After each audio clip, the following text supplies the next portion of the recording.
ఆరాధన వర్తమానం కొరకు పరిశుద్ధ గ్రంథమైన బైబిల్లో నుంచి కొన్ని వాక్యాలు చదువుకొని మనం ఆరాధన చేసుకుందాం. అందరూ బాగున్నారు. దేవుని కృపను బట్టి 2024 సంవత్సరం అంతా మమ్మల్ని అంతా అందరినీ ప్రతి కుటుంబాన్ని సజీవ రెక్కల కింద దేవుడు కాసి కాపాడి భద్రపరుచుకొని తన కృప చేత మనందరినీ ఈ చివరి ఆదివారం వరకు తోడుగా ఉండి నడిపించాడు. అందుకు వరకు దేవునికి వందనాలు.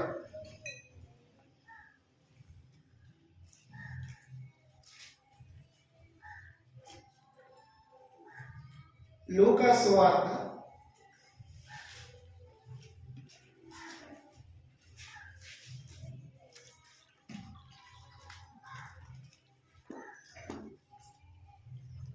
2వ అధ్యాయము 11వ వచనం. దావీదు పట్టణమందు నేను రక్షకుడు నీ కొరకు పుట్టినాడు. ఈయన ప్రభు అయిన క్రీస్తు. అందరూ కలిసి చదువుకుందాం. లూకా సువార్త 2వ అధ్యాయము 11వ వచనం. దావీదు పట్టణమందు నేను రక్షకుడు మీ కొరకు పుట్టి ఉన్నాడు, ఈయన ప్రభు అయిన క్రీస్తు. క్రీస్తు అంటే అభిషక్తుడిని కింద ఉంటాడు.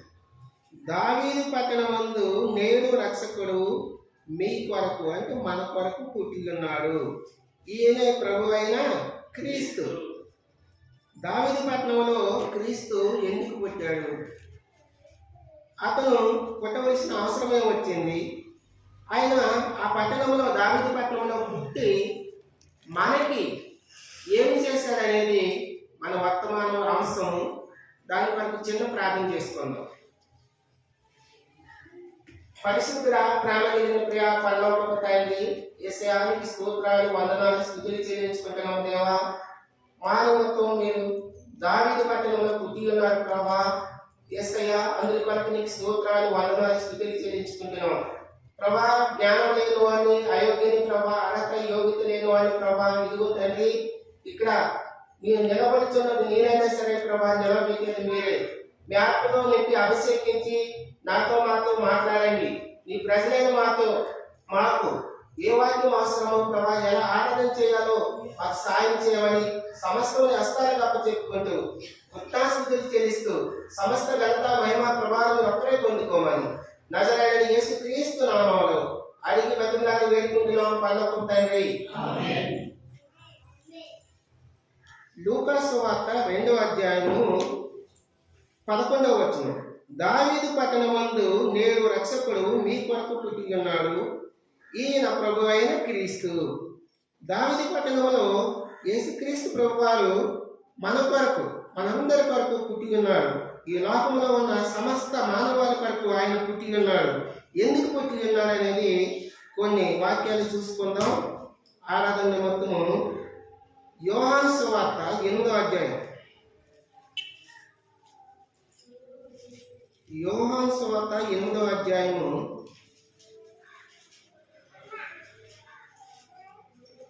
12వ వచనం.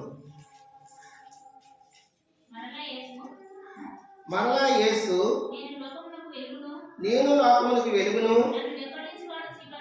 నన్ను వెంబడించేవాడు చీకట్లో నడవక జీవపు వెలుగు కలిగి ఉండాలని వారితో చెప్పాను. ఈ లోకంలో జన్మించిన ప్రతి మానవుడు ఎట్లా ఉన్నాడట? చీకట్లో ఉన్నాడు.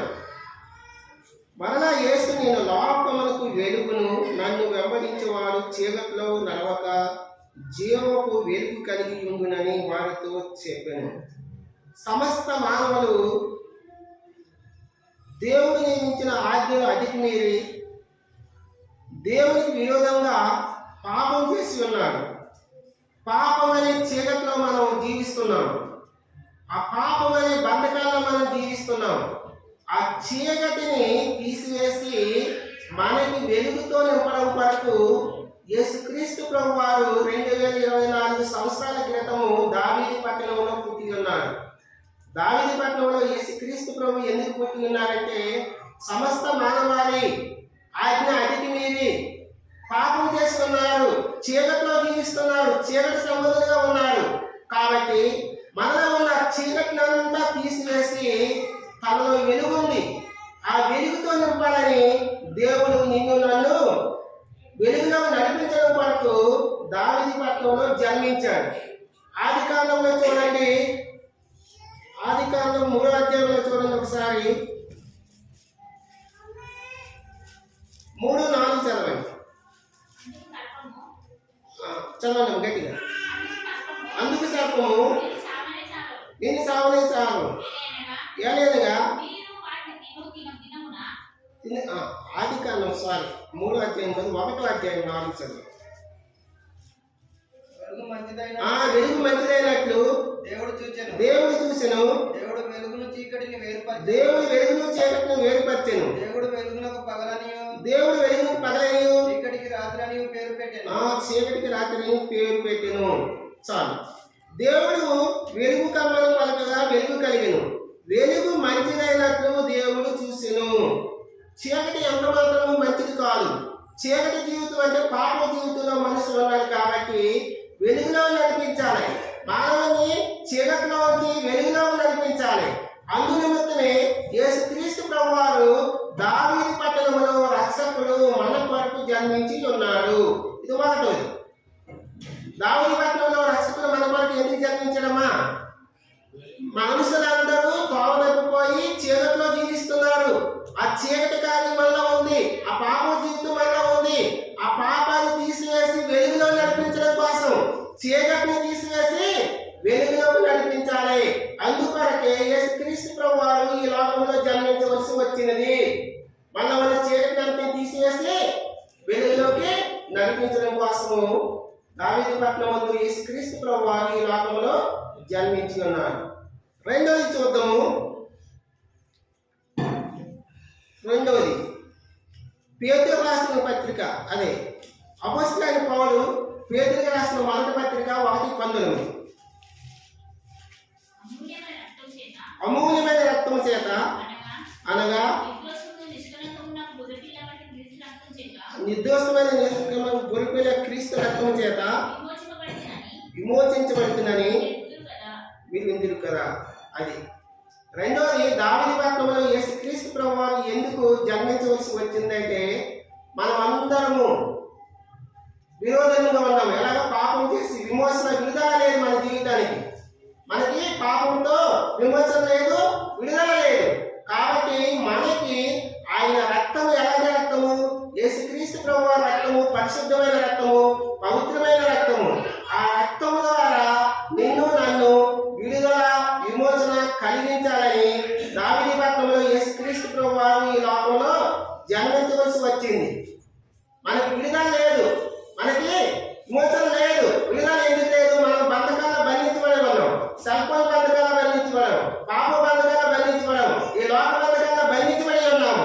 ఆ బంధకాల నుంచి మనం విడుదల పొందాలంటే ఒక పరిశుద్ధమైన రక్తము, రక్త ప్రోత్సహం జరగాలి. పరిశుద్ధమైన రక్తము అక్కడ ప్రోత్సహించబడాలి. బలికోసం ప్రయాణం చెల్లించాలి. యేసుక్రీస్తు ప్రభువారు ఒక్కరే పరిశుద్ధుడు. ఎవరు ఈ లోకంలో పరిశుద్ధులు లేరు. అందరూ తోవతప్పిపోయి ఉన్నాము, గొర్రెల వారే. కాబట్టి మనకి ఆయన విమోచన విడుదల ఇవ్వడం కోసము ఆయన రక్తము ద్వారా, యేసు రక్తము ద్వారా ప్రతి పాపం నుంచి మనల్ని విమోచన విడుదల ఉంది. కాబట్టి ఆయన రక్తాన్ని కార్చాడు. ఆ కలవరి శిలువలో మన కోసము ఆయన ఏ తప్పు చేయలేదు, ఆయన ఏ పాపము చేయలేదు, ఆయన ఏ దోషము చేయలేదు. కానీ మన యొక్క భారాన్ని, పాప భారాన్ని అంతా, సమస్త మానవాళి పాప భారాన్ని అంతా భరించి మోసుకొని ఆ కలవరి శిలువలో కార్చి ఆ పరిశుద్ధమైన పవిత్రమైన రక్తము దారపోసి ఆ రక్తము ద్వారా నిన్ను నన్ను విడుదల విమోచన కలిగించడం కోసము దావీదు పట్టణంలో రక్షకుడు జన్మించవలసి వచ్చింది.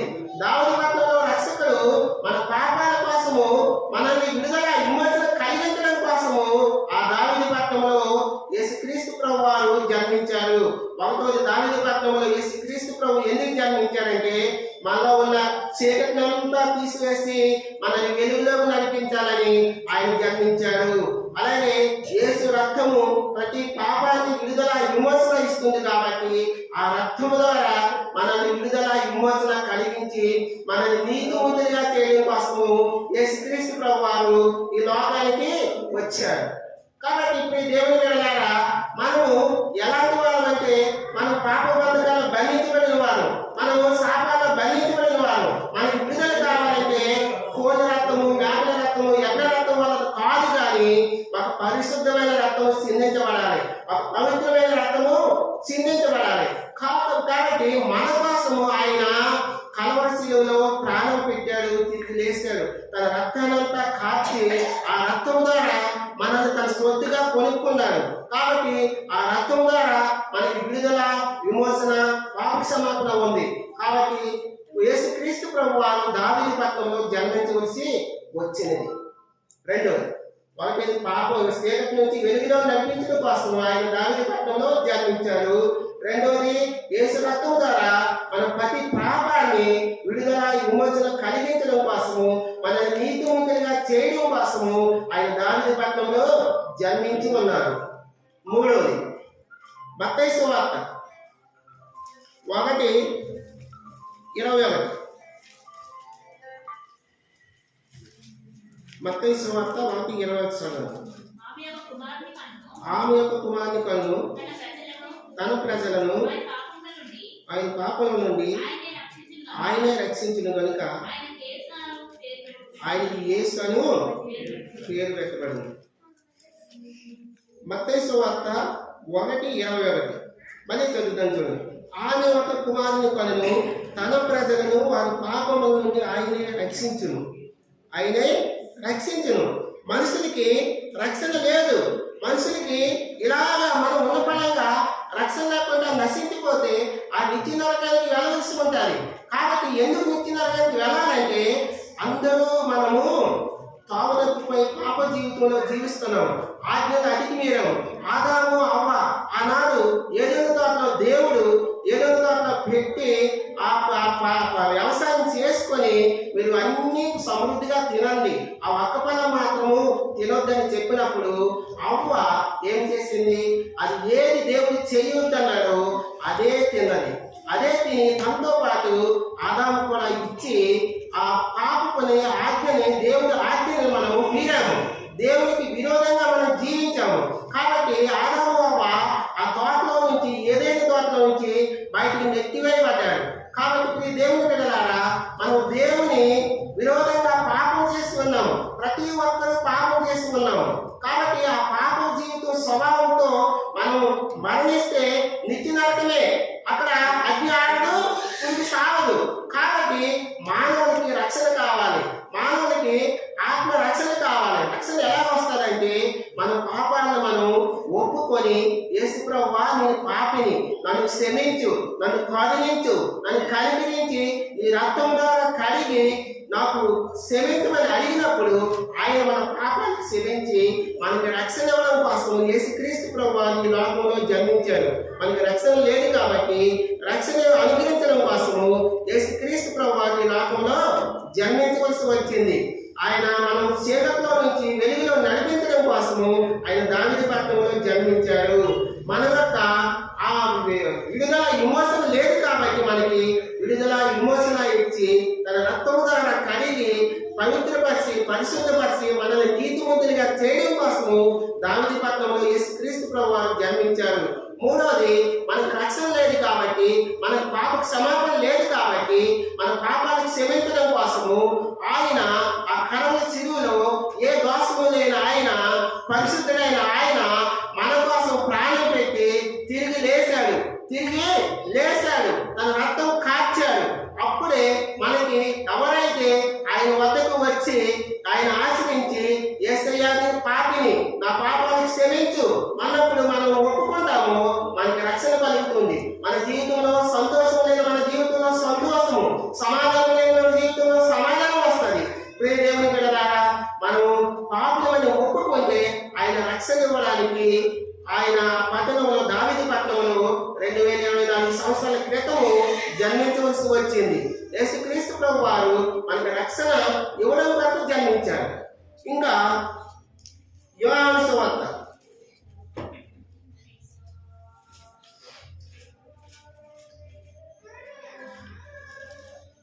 దానికంటే ముందు లోకా సువార్త చూసుకోండి.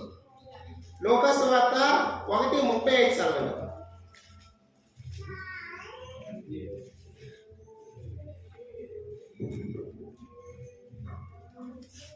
లోకా సువార్త 1:35. దూత దూత పరిశుద్ధాత్మ నీ మీదికి వచ్చును. పరిశుద్ధాత్మ నీ మీదకు వచ్చును. సర్వోన్నతుని శక్తిని సర్వోన్నతుని శక్తి నేను కమ్ముకొనును కనుక పుట్టబో శిశువు పరిశుద్ధుడై దేవుని కుమారుడనబడును. మరియా అని చూస్తున్నాం మనము. పరిశుద్ధాత్మ ద్వారా ఆమె కుమారుని కన్నది. ఆ దూత పరిశుద్ధాత్మని మీదకి వచ్చును. పరిశుద్ధాత్మ నేను కమ్ముకొను కాబట్టి సర్వోన్నతుని శక్తి నేను కమ్ముకొను కనుక పుట్టబో శిశువు పరిశుద్ధుడై దేవుని కుమారుడు అనబడును. పుట్టబో శిశువు ఎలాంటి వాడట? పరిశుద్ధుడు, దేవుని కుమారుడు, పరిశుద్ధుడు. ఆయన పరిశుద్ధుడు కనుక మనము పరిశుద్ధులమా? కాదు. ఏ ఒక్క మానవుడు పరిశుద్ధుడు కాజాలను. కాబట్టి ఆయన దేవాది దేవుని కుమారుడు కాబట్టి ఆ పరలోక రాజ్యం ఆయన్ని విడిచిపెట్టి ఆ మరియ కన్యక మరియ గర్భంలో జన్మించి ఈ లోకానికి వచ్చాడు. ఎందుకు వచ్చాడయ్యా అంటే మానవులు ఎవరు పరిశుద్ధులు కాదు. ఆ పరిశుద్ధులు లేకపోతే ఒకనొక దినమున దేవుని మనం చూడలేము, ఆ పరలోక పట్టణంలోకి వెళ్ళలేము. పరిశుద్ధత లేకుండా దేవుని ఎవరు చూడలేము. కాబట్టి ఆయన పరిశుద్ధుడు కాబట్టి తన యొక్క పరిశుద్ధతను మానవులకు ఇవ్వడం కొరకు ఆయన దావీదు పట్టణంలో జన్మించాడు. దావీదు పట్టణంలో ఎందుకు జన్మించాడు? మనకు పరిశుద్ధత ఎంత మాత్రము లేదు కాబట్టి తన యొక్క పరిశుద్ధత మనం ఇవ్వడం కోసము ఆయన దావీదు పట్టణంలో జన్మించాడు. పరిశుద్ధత ఎట్లా వస్తుంది అంటే ఆయన రక్తం ద్వారానే మనకు పరిశుద్ధత. ఆయన రక్తం పవిత్రమైనది, పరిశుద్ధమైనది. కాబట్టి ఎవరైతే ఆయన రక్తంలో పాల్పొంగులు పొందుతాం కదా, మనం బలలో పాల్పొంగులు పొందుతాం కదా, తద్వారా మన పాపాలు ఒప్పుకుంటాం కదా. ఒప్పుకోవడం ద్వారా మనం తన రక్తంలో ఎవరైతే పాలుభాగస్తులు అవుతారో వాళ్ళందరూ పరిశుద్ధులుగా తీర్చబడతారు. మనకు పరిశుద్ధత లేని మన జీవితాన్ని పరిశుద్ధులుగా చేయడం కోసము యేసుక్రీస్తు ప్రభువారు దావీదు పట్టణంలో జన్మించవలసి వచ్చింది. చీకట్లో ఉన్న మానవుడు, దారిద్ర్యంలో ఉన్న మానవుడు వెలుగులో నడిపించడం కోసం ఆయన దావీదు పట్టణంలో జీవించాడు. అలాగే విడుదల లేని మన జీవితాన్ని తన రక్తం ద్వారా విడుదల ఇవ్వడం కోసము దావీదు పట్టణంలో జన్మించి మనల్ని నీతిమంతుడిగా చేర్చారు. అలాగే మనకు రక్షణ లేని మన జీవితాన్ని రక్షణ ఇవ్వడం కోసము ఆయన దావీదు పట్టణంలో జన్మించాడు. అలాగే ఏమాత్రము పరిశుద్ధత లేని మన జీవితాన్ని పరిశుద్ధపరిచి పవిత్రపరచడానికి, పరిశుద్ధులా చేసుకోవడానికి, తన కుమార్తెగా చేసుకోవడం కోసము మన నిమిత్తము ఆయన దావీదు పట్టణంలో జన్మించి ఉన్నాడు. ఇంకొక మాట చూద్దాం. యోహాను సువార్త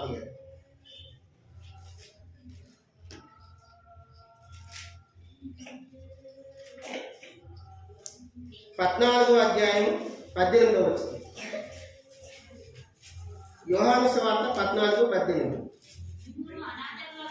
మిమ్మును అనాథలుగా విడవను, మీ యొద్దకు వచ్చును.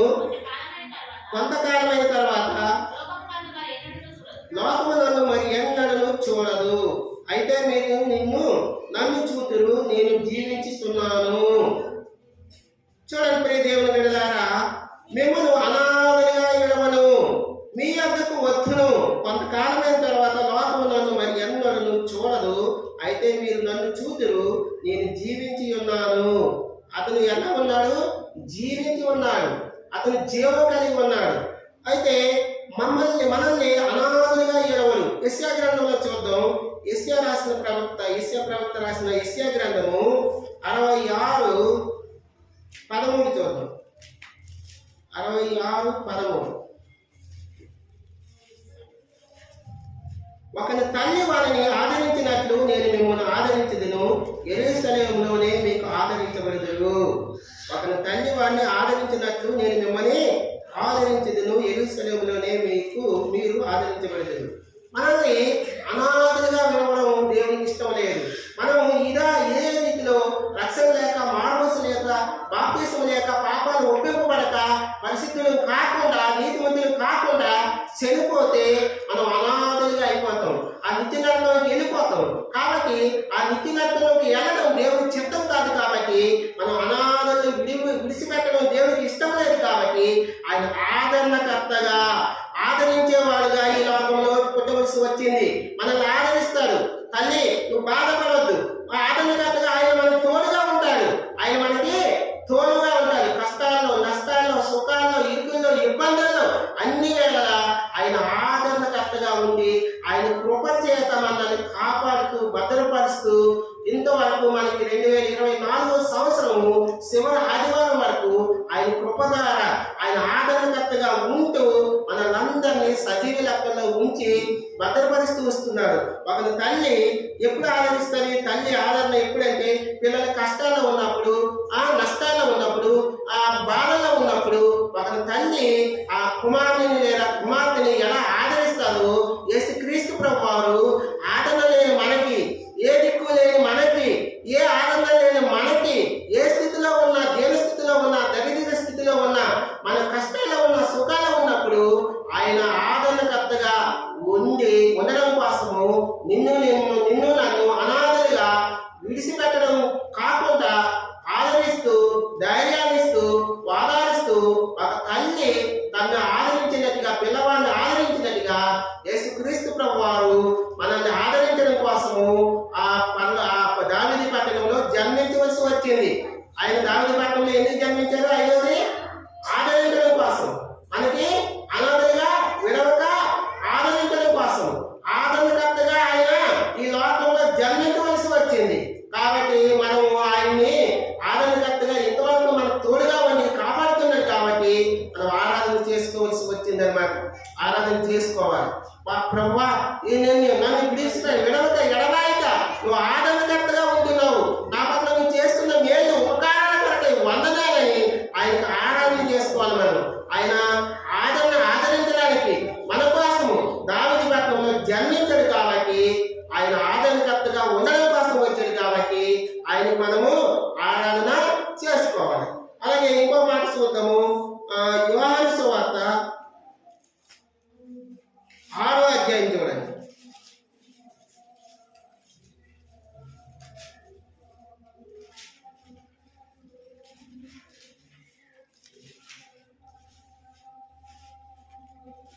యోహాను సువార్త 6వ అధ్యాయం చూడండి.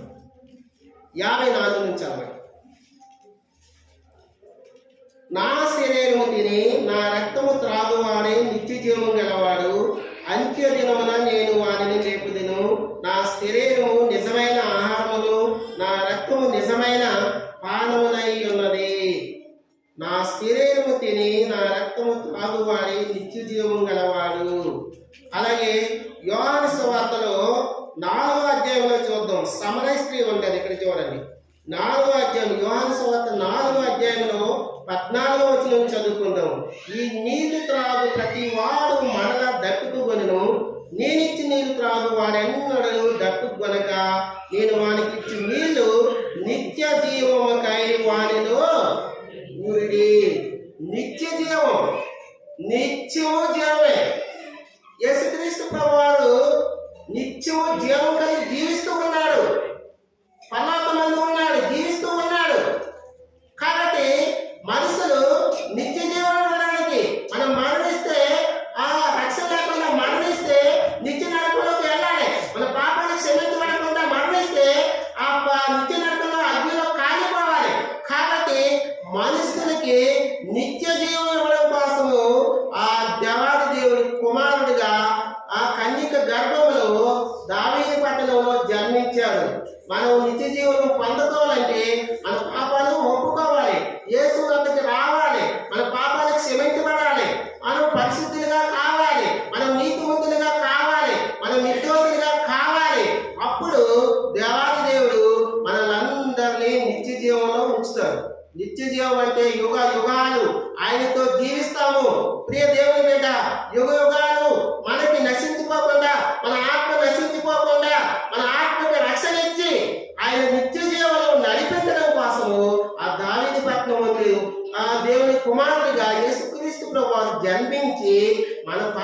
అవన్నీ భరించి మన దోషాలన్నీ ఆ సిలువలో మోసుకొని ఆ రక్తము కార్చి భూమికి ఆకాశానికి మధ్యలో కలవరి సిలువలో తన ప్రాణాన్ని గొల్కతా పర్వత పైన అర్పించాడు.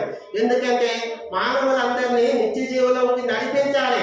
నిత్య జీవంలోకి నడిపించడం కోసము ఆయన మనల్ని నిత్య జీవంలోకి ఇవ్వడం కోసము ఆయన మరణించవలసి వచ్చింది. కాబట్టి ఆయన యుగాలు ఆయనతో మనం సంచరించాలి. యుగాలు ఆయన మనం ఆరాధన చేయాలి. యుగాలు ఆయనతో సవాసం కలిగి ఉండాలి. కాబట్టి అతి సావాసము అతి నిత్య జీవం ఇవ్వడం కోసము యేసుక్రీస్తు ప్రభు వారు దావీదు పట్టణంలో జన్మించవలసి వచ్చింది. మనకి నిత్య జీవం లేదు కాబట్టి నిత్య జీవం ఇవ్వడం కోసము ఆయన తన ప్రాణాన్ని పణంగా పెట్టి మనకి నిత్య జీవం ఇస్తున్నాడు. దావీదు పట్టణంలో యేసుక్రీస్తు ప్రభు ఎందుకు జన్మించారంటే మనుషుల్ని మానవుడు దారి తప్పిపోయాడు కాబట్టి ఆయన అతికి మీరిపోయాడు కాబట్టి చీకట్లోంచి వెలుగులో నడిపించడం కోసం జన్మించాడు. మనకి విడుదల విమోచన లేదు కాబట్టి విడుదల విమోచన ఇచ్చి మన నీతిమంతులుగా చేసి ఆయన రక్తం ద్వారా విడుదల విమోచన ఇచ్చాడు. తర్వాత రక్షణ లేని మన జీవితానికి రక్షణ అనుగ్రహించడం కోసము దావీదు పట్టణమందు రక్షకుడు మన కొరకు జన్మించాడు. నాలుగవది పరిశుద్ధత లేని మన జీవితంలో పరిశుద్ధత అనుగ్రహించడం కోసము ఆయన రక్తం కార్చాడు. కాబట్టి అలాగే ఐదవది మనల్ని నన్ను మనల్ని అనాథలుగా మనం ఉండకూడదు. మనం దేవుని కుమారులుగా దేవుని కుమార్తెలుగా ఉండాలి. ఆ పరలోక రాజ్యంలో ఆయన మహిమతో నింపబడి ఉండాలని మనల్ని కోసము ఒక తల్లి తను ఆదరించినట్లు నన్ను ఆదరించడం కోసము ఆదరణ లేని మన మానవ జీవితానికి ఆదరణ ఇవ్వడం కోసము ఆయన దావీదు పట్టణంలో జన్మించాడు. ఐదవది. ఆరవది ఇలాగే మరణిస్తే మన పాప జీవితంలో మరణిస్తే మన శాప జీవితంలో మరణిస్తే మనం నిత్య నరకానికి వెళ్ళవలసి ఉంటుంది. కాబట్టి ఆయన మరణించి మనకి నిత్య జీవం కలిగిన వాడు కాబట్టి యేసు ప్రభు దేవుని కుమారుడిగా దావీదు పట్టణంలో జన్మించి నిత్య జీవం మనకి ఇవ్వడం కోసం ఆయన జన్మించాడు. ఎందుకు జన్మించాడు? నిత్య జీవం ఇవ్వాలి.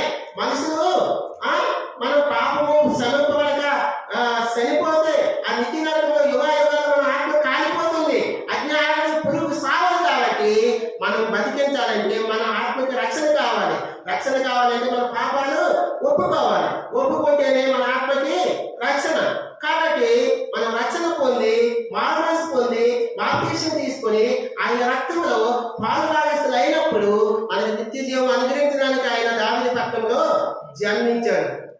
అలాగే మత్తయి సువార్త చూసుకుందాం. మత్తయి సువార్త 11వ అధ్యాయం. మత్తయి సువార్త 11వ అధ్యాయం తీయండి. 28 నుంచి 30 వరకు. 28 నుంచి 30 వరకు. ప్రయాసపడి భారం మోసుకొనుచున్న సమస్త జనులారా నా యొద్దకు రండి, నేను మీకు విశ్రాంతి కలిగజేతును.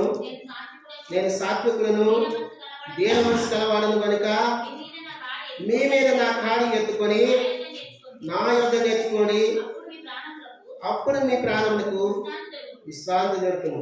చాలా విశ్రాంతి దొరకాలంటే ఏం చేయాలంటే మనము ఆయన కాడిని ఎత్తుకోవాలి, ఆయన వద్దకు రావాలి. ప్రయాసపడి భారం మోసుకున్న సమస్త జనులారా నా యొద్దకు రండి, నేను మీకు విశ్రాంతి కలిగజేస్తాను. మానవ జీవితంలో ఈ యుగంలో అయితే ఇప్పుడైతే అసలుకే విశ్రాంతి లేని జీవితం.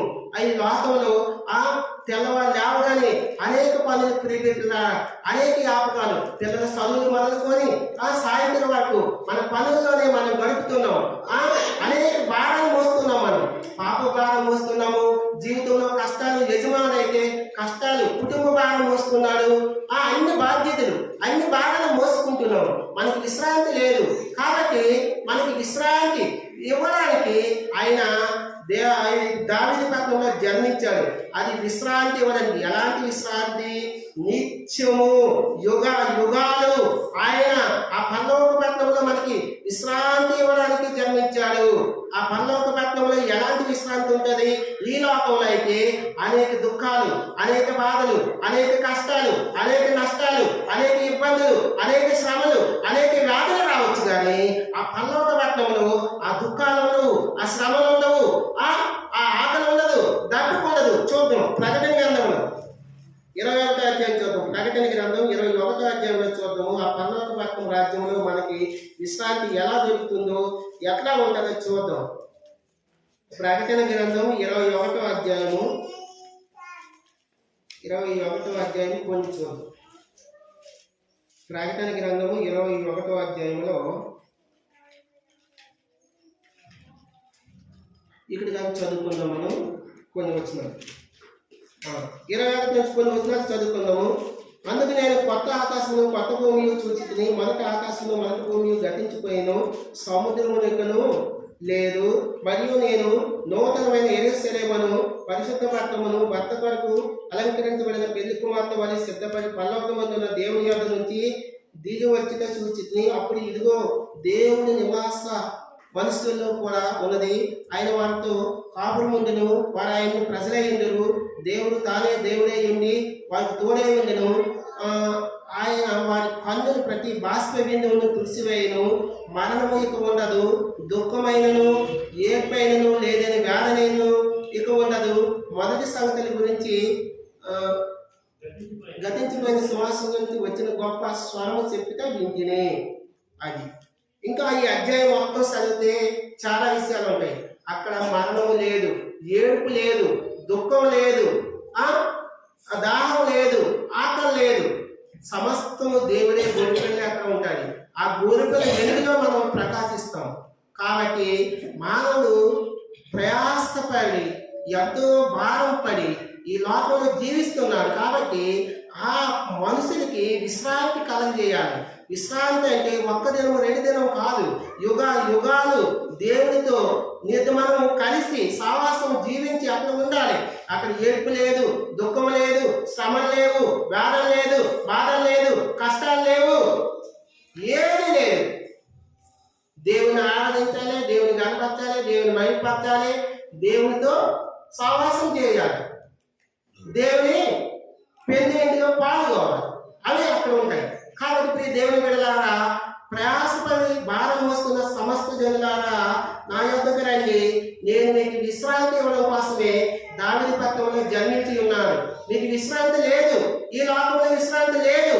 కాబట్టి మీకు విశ్రాంతి కలగజేయడం కోసము నేను జన్మించి ఉన్నాను. కాబట్టి మీకు ఈ శాశ్వతమైన విశ్వాసము యుగాలు ఆ పరలోక రాజ్యంలో అతని వద్ద మనం సావాసములో అతన్ని మనం ఆరాధించుకుంటూ మహిమపరుస్తూ గణపరుస్తూ ఆ లోకంలో ఉండాలని దేవుడు ఆశ. అందుకే దావీదు పట్టణంలో యేసుక్రీస్తు ప్రభువు వారు జన్మించాడు. నీ కోసం, నా కోసం, మన అందరి కోసము. ఈ ఆత్మానవులు నశించిపోకూడదు, నిత్య నరకంలో వెళ్ళకూడదు. కాబట్టి ఆయన మనకి విశ్రాంతి కలగజేయడం కోసము, మనకి ఆ విశ్రాంతి ఇవ్వడం కోసం ఆ దావీదు పట్టణంలో జన్మించాడు. ఒకసారి రిమైండర్ చేసుకుని ముగించుకుందాం. దావీదు పట్టణంలో యేసుక్రీస్తు ప్రభు వారు ఎందుకు జన్మించారంటే మనుషులు అందరూ ఆజ్ఞ అతిక్రమించి పాపం చేసి ఉన్నారు, ఆ చీకట్లో ఉన్నారు, చీకటి సంబంధులుగా ఉన్నారు. కాబట్టి ఆ చీకటిని తీసివేసి వెలుగులో నడిపించాలని దావీదు పట్టణమందు యేసుక్రీస్తు ప్రభు జన్మించాడు. రెండోది, ఆయన రక్తం పరిశుద్ధమైనది కాబట్టి ఆ రక్తం ద్వారా మనల్ని కడిగి పవిత్రపరిచి పరిశుద్ధపరిచి విమోచన విడుదల ఇచ్చి నీతిమంతులుగా చేయడం కోసము దావీదు పట్టణంలో జన్మించాడు. మూడోది, నీకు నాకు మనకు రక్షణ లేదు కాబట్టి రక్షణ ఇవ్వడం కోసం ఆయన దావీదు పట్టణంలో జన్మించాడు.